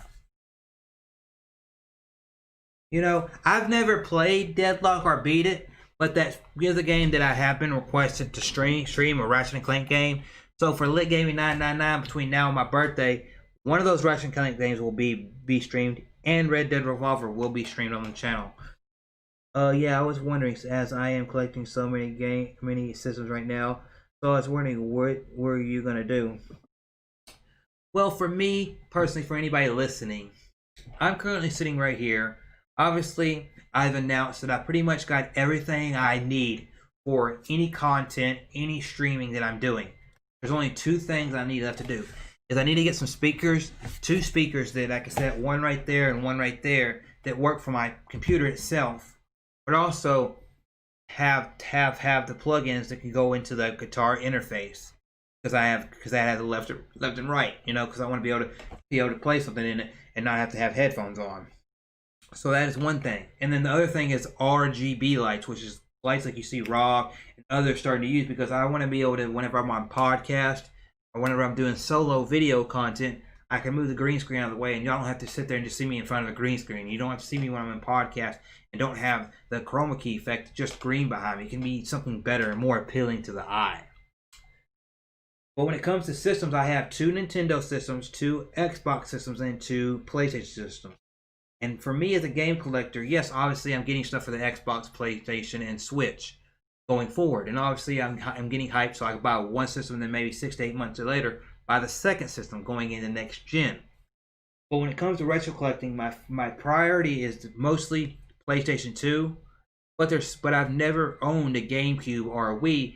And somebody in the community was nice enough to say, hey, here, I'm gonna get a GameCube, and you only have to clean it up a little bit, but I'm gonna send you a GameCube your way. So he sent me a GameCube that had, a Wii that had the 4 GameCube ports on the side of it. And he said this Wii is able to play any GameCube games and any Wii games that you want. So I'm looking to dive into a lot of that stuff in that era that I did not experience, or maybe that I did experience but don't have anymore because I lost it, or it was something I rented and stuff like that. Like some Twisted Metal, or get back and get all the Guitar Hero games and some stuff that I don't want, didn't do. Because that's where my nostalgia is for. My favorite system of all time, the PlayStation 2.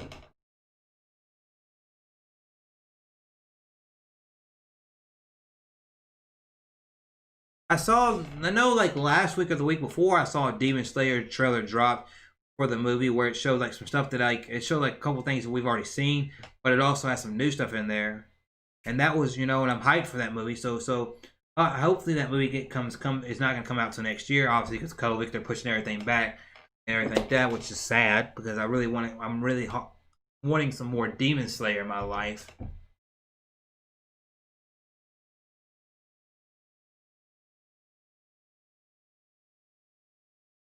Yeah, but right now, pretty much, I'm trying to, I'm trying to wait for some things right now. Because right now, I've got my hands full. There's 2 games on my Xbox, 1 game on the Switch, and 3 games on my PlayStation, while still doing some multiplayer gaming and doing some backlog games like those on my other systems. Also, I gotta say, God of High School, I was iffy on it for the first 3 episodes. I liked it, but I was iffy on it for the first 3 episodes. Episode 4 and then episode 5 that dropped Monday, if anybody saw it, I'm not spoiling anything. But it's episode 5, sold me on it. Not the, I could change a few things about it, but episode 5, that way that went down in that fight, that's all I'm going to say in a fight, that's all I'm saying, that really made me get behind those characters more and know this has got some good storytelling and got some things that are really going to go down towards in the future. And it's cool to see that and see where things come from and why they're going into these tournaments the way they are. So I'm really hyped for the next episode of God of High School. Between now and my birthday, I want to start Fire Force. I want to finish the last season of My Hero Academia.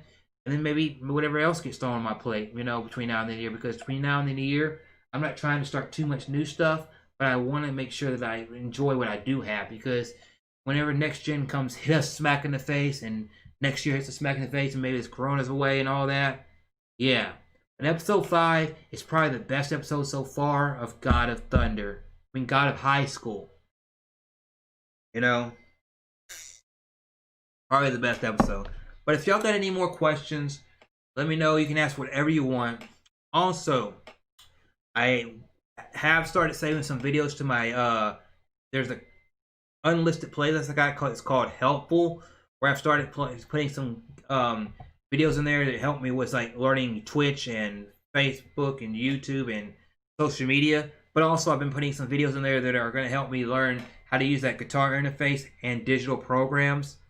So I will soon start testing out some music stuff over on Twitch, where I'll go live in the music section of Twitch, just playing some random riffs or playing actual full-fledged songs.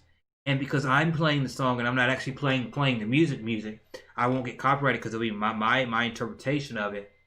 I'm going to start experimenting with that stuff over there before I bring it over here to YouTube in a full-fledged video towards the end of the year. So that's another reason I'm using my Twitch more, because you got to utilize it, Plus somebody, I'm not going to name the person out, but they straight up said, you got a Twitch, it looks nice, you got all this stuff, you say you're a YouTuber and all that, but why don't you do anything on YouTube if you say you stream? On Twitch if you say you stream, But if y'all got any more questions, feel free to ask the questions. I know we only got 3 concurrent viewers, 11 likes. I wish there could have been more people, but that's how it is with me, There's a lot of people that I'll tweet something out and get 10, 15 likes on it, but will those 10 or 15 people come to the stream? Not always. But I don't harp on it. I just let it be known sometimes, and sometimes do that. But I am looking for the podcast thing really seriously. Anybody wants to help with it, cool, great, grand. And yeah, I'm here chilling.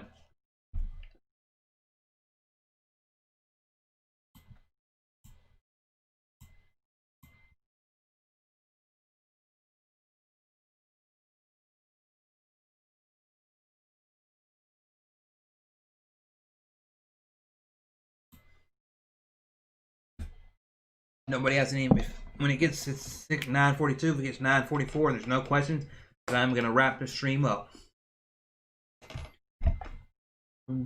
What's happening over here on Twitter?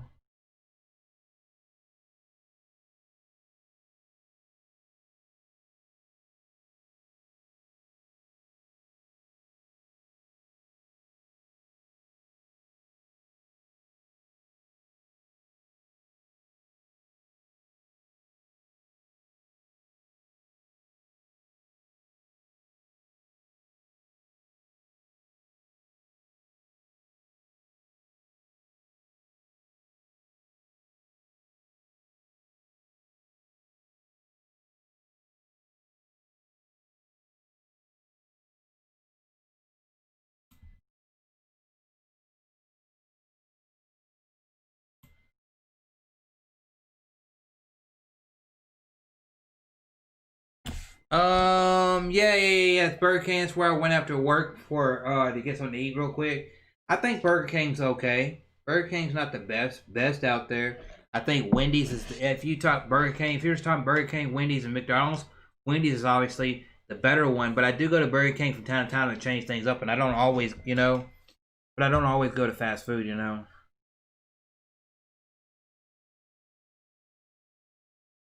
Yeah. If you want me to re-answer your questions, I'll re-answer them that you sent me a while back.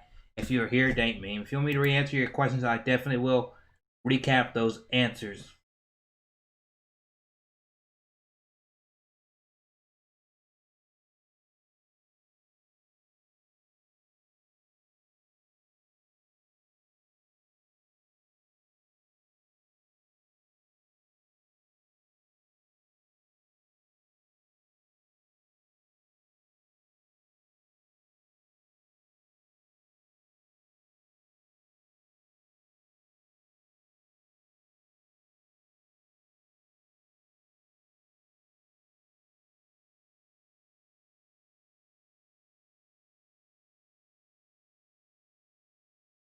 Yeah, I think Wendy's is the best because Wendy's now actually offers regular or spicy chicken nuggets. They have regular or spicy chicken sandwich. They have the one that has like the chicken sandwich with the bacon on it. Their hamburgers taste the best to me and everything like that. But yeah, hopefully y'all enjoy. If I got any more questions, feel free to ask them. Feel free to ask anything y'all want to ask. I would love to have a question or two more before I get out of here. But if not, then we will wrap up in just a moment.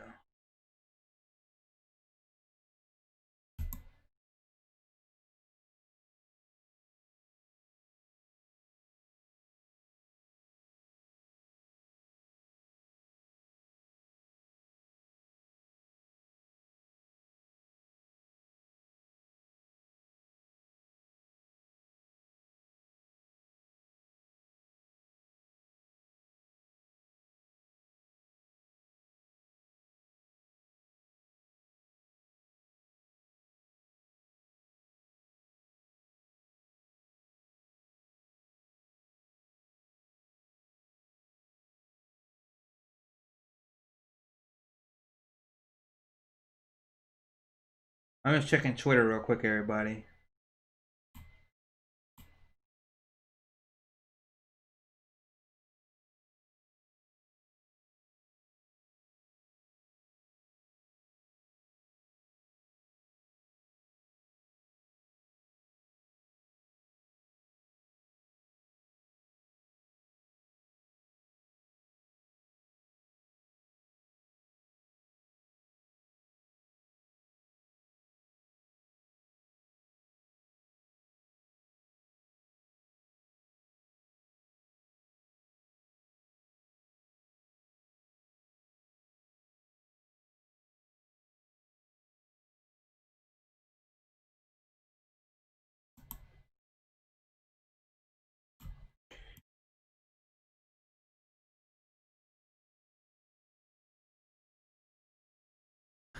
So my thought on the Switch sales, from what I've seen on the Switch sales and all that, just to let y'all know, is I saw them through OJ and some other people throughout the community on Twitter when I got home.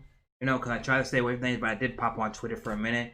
And that's very, very good that Switch has sold so much. I don't know exactly what number it actually is, but it's good to see that the Switch during a pandemic sold that much, and it surpassed the Nintendo NES and Super NES and all the other Nintendo systems except for the Wii so far.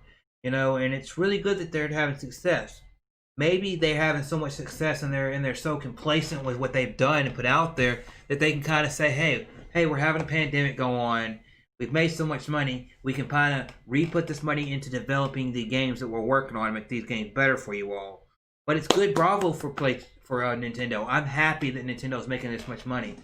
But at the same time, I kind of like, if you're making that much money and you may be putting that money back in your games, you may be doing other things with the money, you may be getting ready for the Switch 2 in 2 to 3 years. Cool, great, grand. But the thing about it is that I'm still, if you're making that much money and you want to make more money, why don't you tell us some stuff that's coming out? Not just Pikmin 3 Deluxe, which I've never played Pikmin, so might be something down my alley. and all that. So yeah, I don't know where their mindset is at, because we know where PlayStation and Xbox is at, but it's so iffy with not knowing what Nintendo is, especially because Nintendo Japan does things so differently compared to Sony and Xbox, because so it's kind of like I don't know what to think, but I'm happy for the success of the Nintendo. Happy that Animal Crossing has sold so much, and that Animal Crossing is getting consistent updates, even though I don't really play it as much as I need to, and it's happy for him. And thank you, Zombie JLT1, for dropping that in here and saying that. And yeah.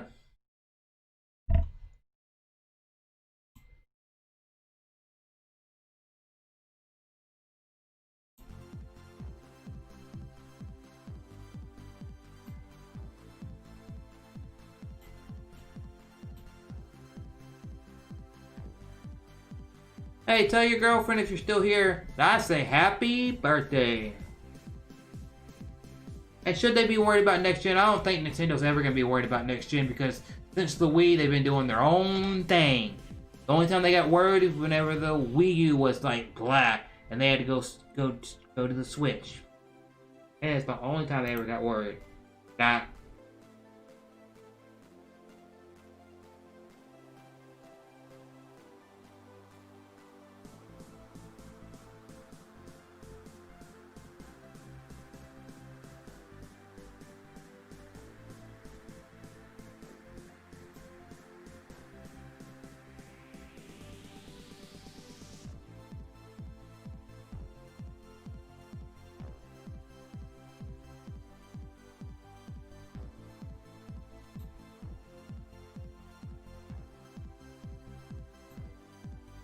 Also, for everybody watching, there will be a stream within the next week or two where it'll be a work on everything stream, where I'll go live on YouTube and I'll make sure that live with you all we have the commands we want to working for YouTube. Then we will also go over on Twitch and make sure we have the live commands and everything working over on Twitch that we want to. Meaning having the pop-ups that we want to when people sub, when people follow, when people do this, do that, so that we can kind of get things like the shout out thing. Somebody said it wasn't working last time, Stitch did, and they said they could show me how it works, so I want to get those things working on the two different platforms, so that whenever I do Sunday, Tuesday, Wednesday on YouTube and I drop a video throughout the week, I can have that stuff do that. But also whenever I go live for multiplayer games, more streams, and not to clog up my YouTube channel over on Twitch, it works there, because I'm not abandoning you all. It's just diversing my content, making things better, going live a little bit more, being a better person for you all, and doing a lot of more, and also being able to also within the next month showcase my music there. I think they wanted to have the Wii U be that what the Switch was, but the tech wasn't quite there yet. The Switch is a Wii and a Wii U put together and sold to you. Take the technology you got in a Wii controller. Take the technology what you got that Wii U, that tablet, put those together, give you a dock, you can put your system in. There you go. I'll die on that sword, because that's basically what it is. Because that technology that's in there is much improved on what they did. And obviously everybody's been knowing, and obviously everybody knows they have Metroid Prime trilogy. They have some Mario games. They have some Zelda games up their sleeve that they're not pulling out yet, but they'll pull them out eventually.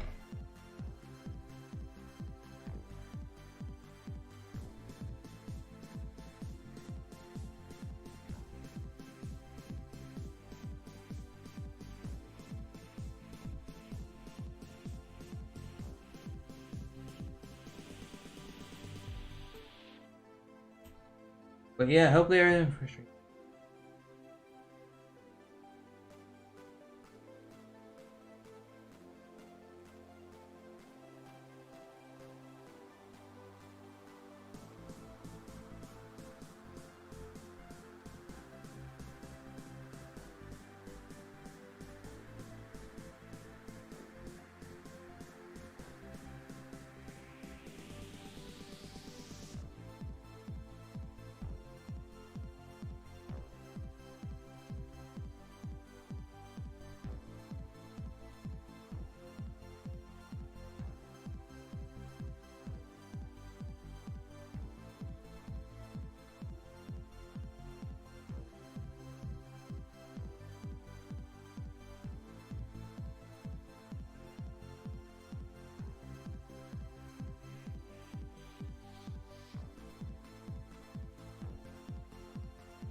Okay, I'm what you said. Yeah, it's about how they want to present and market the game. Their marketing has been off since the pandemic really started. Like the Treehouse event with the Way Forward as a sample. You know, this is the only thing I'm gonna say about this. Doug Bowser, he did a lot of the marketing for them, right? And he did a lot of stuff for them whenever they were doing the Wii U and the Switch, right? The marketing for Nintendo America, right? I just feel like he's good at what he does.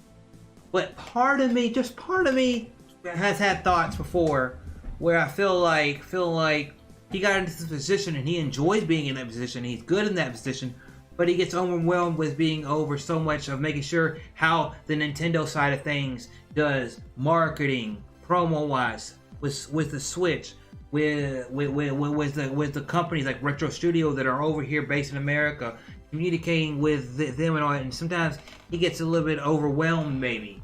I don't know. I'm not him, but he gets like that stuff, and he can't do the marketing way because he has to divvy that out to somebody else to do it, and it's just like it's not being the way that he would envision. But that's just me.